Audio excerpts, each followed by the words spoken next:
va donner la parole à Fabrizio Buccella, au professeur Buccella, qui nous fait la gentillesse, une fois de plus, de venir tenir des propos conclusifs à l'issue d'une journée à la Cité du Vin. Merci beaucoup Fabrizio, que je présente très rapidement. Fabrizio est professeur de physique à l'Université libre de Bruxelles, après cette brillante carrière académique, il a considérablement développé ses activités vers le vin. Donc, il est diplômé en sommellerie, diplômé en zytologie, et puis il est devenu, je dirais par la force des choses, critique de vin, journaliste, écrivain. Il nous fait l'amitié une fois de plus de venir. C'est un ami du diplôme, hein, un ami du master, dont il ouvre généralement l'année académique par une conférence introductive. Beaucoup ici le connaissent. On est très heureux de l'avoir et on lui donne tout de suite la parole. Voilà, merci, merci à vous toutes et à vous tous. Et voilà, vu que ce dossier sur les NFT et le vin est tout à fait incompréhensible, je ferai pour une fois mon intervention avec des notes. Bon, ça ne va pas m'empêcher de vous raconter des salades, mais au moins on va essayer que la vinaigrette ne va pas trop tourner, entre guillemets. Cette affaire de NFT, c'est un peu l'être et le non-être. Et alors là, j'ai oublié la zapette. Qu'on m'avait donné. La zapette. Où est-ce qu'elle est? La voilà. La zapette. Ah, voilà. Alors, à cet égard, sachez que le sous-titre de mon dernier livre s'intitule « Comment parler des vins qu'on n'a pas bu ». Bon, on va comprendre déjà deux choses. Point A, c'est assez raccord avec un colloque qui parle des vins virtuels qu'on ne va pas boire, qu'on n'a pas encore bu. Et d'ailleurs, tous ici, on n'a pas encore bu. Hein. Monsieur Raffray, ça commence un tout petit peu à faire long. Alors, petit B, ça explique que le type qui va conclure le colloque ne va pas très très bien dans sa tête parce qu'il écrit un livre sur les vins pour parler des vins sans les boire. Bon, soit. Prenez par exemple Beethoven. Lui aussi, il n'avait pas terminé les vins qu'il devait boire. Il avait reçu une caisse de 12 champagnes du baron Jean Pasqualati pour l'aider à surmonter son petit refroidissement. Comment pourrais-je encore assez vous remercier pour ce champagne excellent? Comme il m'a restauré, comme il va me restaurer encore. Bardaf, comme on dit en belge, c'est-à-dire patatras, 2 jours après, il était mort. Mais tout récemment, on a retrouvé des cheveux dont on est à peu près certain qu'ils appartenaient à Beethoven. Les cheveux, c'est un peu le NFT de nous, hein, si vous voulez, de vous. Voilà. Alors, l'analyse ADN récente des cheveux du Beethoven a permis de confirmer, primo, que Beethoven était bien mort d'une pancréatite et d'une cirrhose alcoolique. Ça, on savait depuis belle lurette, hein, il n'est pas mort d'un rhume du cerveau. Et secundo, c'est là que les Romains s'empoignèrent. Beethoven descendait d'une union extra-conjugale, sans doute pas ses propres géniteurs, à encore qu'on n'en sache vraiment rien. Conclusion, j'espère que vous êtes assis, enfin oui, je le vois là, Beethoven n'était pas Beethoven. Je veux bien qu'il est mort, mais quand même, c'est plus fort que du Roquefort, cette affaire. Le gaillard, il n'a pas écrit la musique qu'il a écrite parce qu'il n'était pas celui qu'on croyait qu'il était. À quand les NFT appliqués aux gens? On voudrait des blockchains clairs sur qui est qui dans la salle. Parce que si Beethoven n'est pas Beethoven, comment puis-je être certain que vous êtes vous? Ou que le professeur Raffray est le professeur Raffray? C'est bien beau de sécuriser la bouteille, mais il faut sécuriser l'acheteur. Si l'acheteur n'est pas celui qu'il est, parce qu'il est celui qu'il n'est pas, c'est le foutoir et le contrat de vente est vicié. Ce n'est pas à des juristes qu'on doit expliquer la base. Hein. Alors, on dit souvent que le vin, c'est de l'art. Ah, je dois zapper. Alors, je subodore cette métaphore de déguiser notre penchant pour l'alcoolisme. Hein. Mais il y a 100 ans, on a créé une fontaine virtuelle et un urinoir réel, ou l'inverse, où l'urinoir est virtuel et la fontaine est réelle. Ok, vous allez me dire, tout le monde connaît cette affaire, on ne va pas épiloguer. Ok, on n'épilogue pas, il y a mieux. En 2019, l'artiste italien Maurizio Cattelan a vendu une banane 120 000 $ à la foire Art Basel à Miami. Il faut suivre, hein, c'est à Miami, mais c'est Art Basel. Alors, la banane, c'était une bête banane, scotchée à un bête mur de la bête foire avec un bête scotch gris. Pendant l'exposition est arrivé ce qui devait arriver, un drôle a mangé la banane. Bon. L'acheteur, qui n'était pas le mangeur, hein, s'est-il fait rembourser la banane? Que nenni, hein, que nenni. La galerie vendeuse a argumenté que l'acheteur n'avait pas acheté la banane, C'est quand même osé quand le type a déboursé 120 000 $. Mais ni le scotch gris, ça j'en ai plein à la maison. Mais il a acheté l'idée de la banane scotchée au mur. Et cette idée est représentée par le certificat de la banane. On achète une chose, mais sans le savoir, on n'achète pas cette chose. On achète une non-chose. On achète une idée de cette chose. Si la chose disparaît, on conserve la non-chose. Dans la vie normale, quand on achète une banane et que quelqu'un la mange, il n'y a plus de banane. Dans la vie à 120 000 $, la banane, le métaverse si vous voulez, si on achète une banane et que quelqu'un la mange, il y a toujours quelque chose de la banane. Il y a la non-banane. Voilà. Voilà. Notez bien que le certificat de la banane n'était pas un NFT, hein, mais un certificat papier, une sorte de proto-NFT, si vous voulez, les vieux NFT. Hein. Voilà quand même une sacrée affaire. Hein. Mais il y a mieux, mais il y a mieux. Alors, Salvatore Garau, c'est aussi un artiste italien. Enfin, italien, il est sarde. Hein. Alors, les sardes sont à l'Italie ce que les Corses sont à la France. Hein, donc, on fait gaffe. Hein. Alors, ce monsieur a réalisé une sculpture qui s'intitule « Io sono », « Je suis » en traduction littérale. Les artistes aiment bien parler de soi-même, hein, surtout à la première personne. Bon, alors la sculpture fait 150 cm x 150 cm environ, soit un carré d'1,5 m. C'est assez grand, donc. Hein. Elle doit être placée dans un endroit libre de toute charge. C'est un terme de droit. Mais voici la sculpture. Elle est affichée depuis une minute. Hein. Vous ne voyez rien, c'est normal. La sculpture est une non-sculpture. C'est une œuvre invisible. Bon, il faut avoir le cœur bien accroché quand même. Hein. Bon, il y a mieux, il y a mieux, il y a mieux. Cette chose, enfin cette non-chose, a été vendue en 2020 pour 14 820 $. Bon, on leur refait le coup du certificat, bien entendu. Hein. Vous n'achetez pas une sculpture qui est invisible, c'est une non-sculpture, vous avez acheté un certificat de la non-sculpture. OK, jusque-là, on avait compris l'astuce, il ne faut pas nous prendre pour des billes. Alors on se dit, qu'à cela ne tienne, Étienne, on met le certificat dans un joli cadre et il fait office de sculpture à la place de la sculpture invisible. Sinon, on a un peu l'impression d'avoir jeté 14 820 $ par la fenêtre. Même si on imprime les billets, ça fait que beaucoup, quoi. Hein. Non. Il y a mieux, mesdames et messieurs, il y a mieux. Le certificat lui-même stipule « Le présent certificat ne peut pas être exposé dans l'espace réservé à l'œuvre ». Ouais, ça c'est ballot, hein. Conséquence, si vous voulez profiter du certificat pour mettre en avant la sculpture invisible, vous êtes de la revue. Vous êtes chocolat bleu pâle, ça c'est en Belgique on dit chocolat bleu pâle, moi j'aime plutôt bien.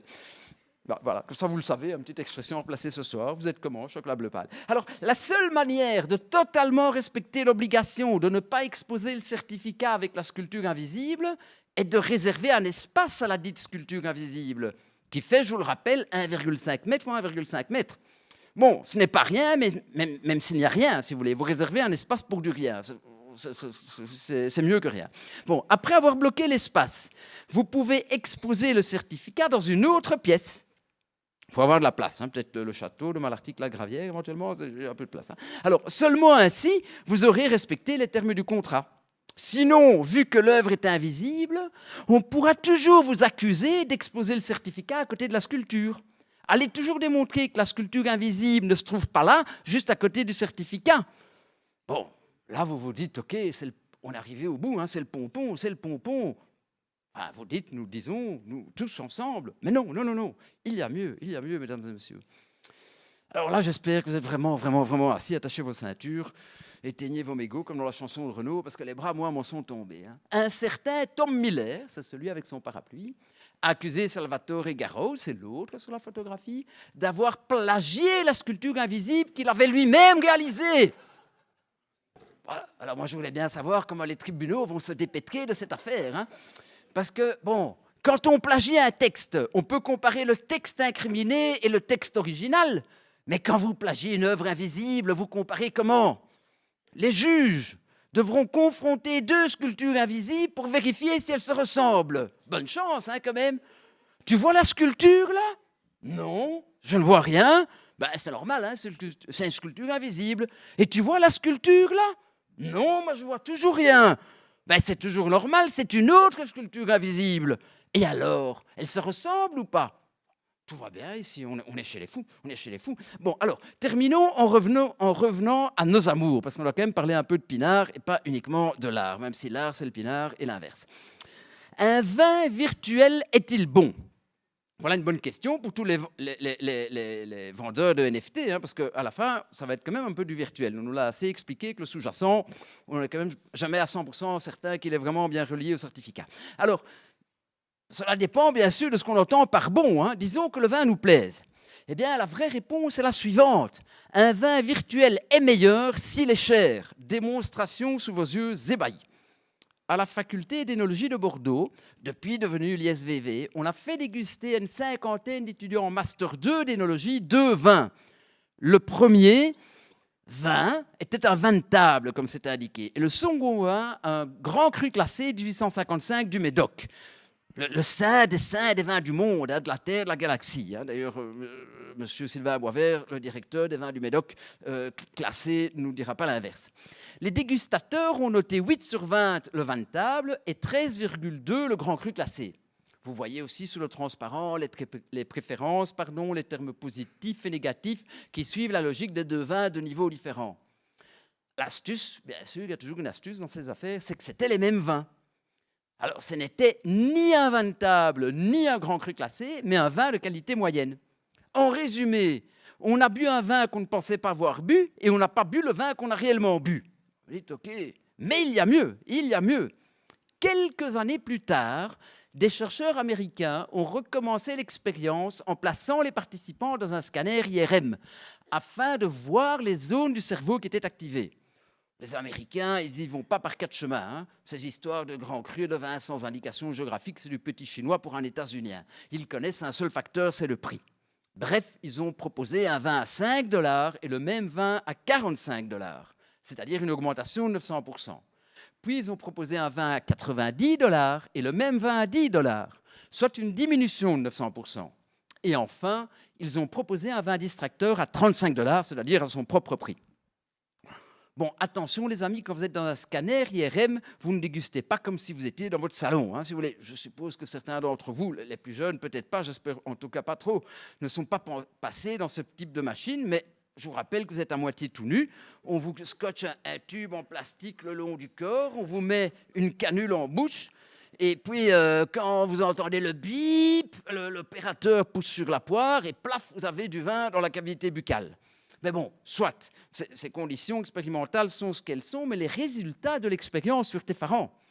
Les participants ont préféré les vins chers aux mêmes vins pas chers, comme c'est indiqué. Ça, vous allez me dire, on le savait depuis l'expérience bordelaise, on n'a rien inventé sous le soleil. Mais s'agissait-il d'une sorte d'autocorrection, ou bien y avait-il quelque chose de plus profond ? L'expérience a révélé que la zone du cerveau activée avec les vins chers était le cortex orbitofrontal médian. Dans l'état actuel de nos connaissances, il s'agit de la zone du cerveau qui code le plaisir. Donc les gens, quand ils dégustaient un vin qu'ils pensaient cher, avaient réellement plus de plaisir que lorsqu'ils buvaient un vin qu'ils ne pensaient pas cher, même si c'était le même vin. Le non-vin cher l'emporte sur le vin non cher. En résumé, il vaut mieux boire un vin virtuel qui coûte la peau des fesses que boire une piquette dans la vie réelle. Il ne fallait pas être Copernic pour la trouver, vous allez me dire. Mais pour en avoir le cœur tout à fait net comme clarinette, si vous voulez, on a remis les participants dans le scanner la semaine d'après et on leur a fait déguster les vins sans indication de prix. Et les appréciations étaient sensiblement les mêmes à la moyenne pour tous les vins et le cortex orbitofrontal médian n'était plus activé. Résumé de nos cogitation, c'est donc le prix qui fait la valeur du non-vin. Sinon, on s'en tamponne comme de sa première chemise. Mais il y a mieux, mais il y a mieux. Un de mes étudiants m'a demandé à la fin d'un cours si j'avais une bouteille d'un cru classé.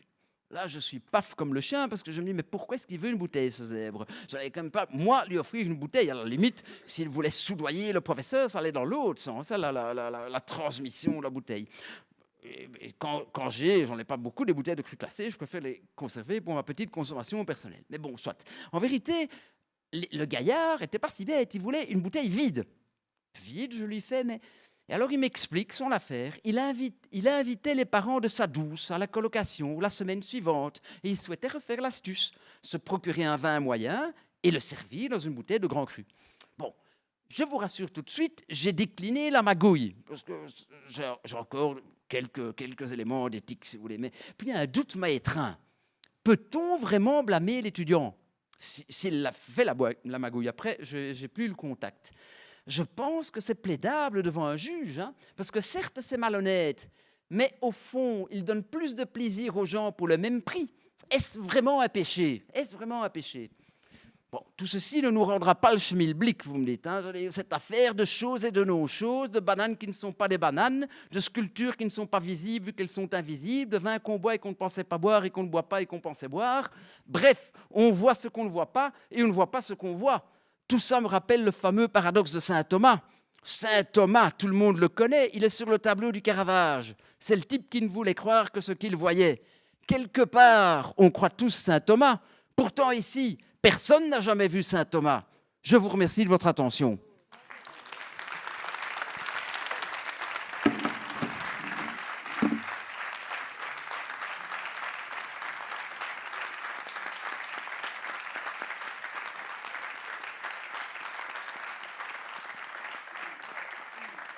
Amigo.